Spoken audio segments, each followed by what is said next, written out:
दरवर्षीप्रमाणे यंदाही आपण 22 नोव्हेंबर ते 25 नोव्हेंबरपर्यंत ॲग्रोव्हिजन या मध्य भारतातल्या सगळ्यात मोठ्या एक्झिबिशनचं आपण इथे आयोजन करतो आणि दरवर्षीप्रमाणे यावर्षी देखील या ठिकाणी आपण एक्झिबिशनच्या स्टॉल्स सोबतच अनेक विषयावर कार्यशाळा आपण येथे ठेवलेल्या आहे.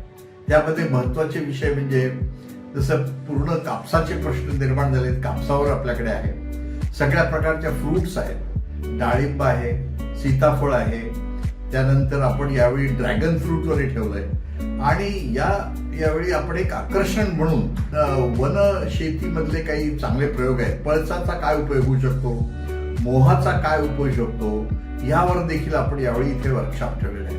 दरवर्षीप्रमाणे बाकी ॲनिमल सायन्सेसचे जे विषय आहेत, शेळी आहे, मेंढी आहे, पोल्ट्री आहे, अंडे उत्पादन आहे, यावर तर आहेत. परंतु काही कार्यशाळा ज्या आहेत त्या आपण फार मोठ्या प्रमाणावर घेतो. जसं दुग्ध कार्यशाळा आहे, ऊसाची मोठी कार्यशाळा आहे. त्याप्रमाणे यावेळी एक नवीन प्रयोग असा केलाय की शेतीमध्ये युवकांचा सहभाग कसा वाढवता येईल यावर देखील एक आपण मोठी कार्यशाळा घेत आहोत. म्हणजे असे अनेक विषय आपण यावेळी हाताळण्याचा प्रयत्न केलेला आहे. कार्यशाळेमध्ये जर भाग घेतला तर त्यांना निश्चितच त्यांच्या उत्पादनामध्ये त्यांना फायदा होऊ शकतो आणि नवीन तंत्रज्ञान जे आहे, जसं ते एक्झिबिशनमध्ये निरनिराळ्या प्रकारचे ट्रॅक्टर पाहतील, बी बियाणे पाहतील, औषधे पाहतील, बाकीच्या गोष्टी पाहतील.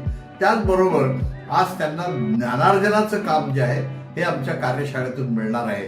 म्हणून माझे अशी आपल्याला शेतकऱ्यांना आव्हान आहे की त्यांनी या 22 ते 25 मध्ये भरघोस संख्येने इथे येऊन आपला अमूल्य वेळ देऊन आपण ह्या ज्ञानाचा आणि या आमच्या एक्झिबिशनचा फार मोठा फायदा घ्यावा, हेच मी एवढं सांगेन.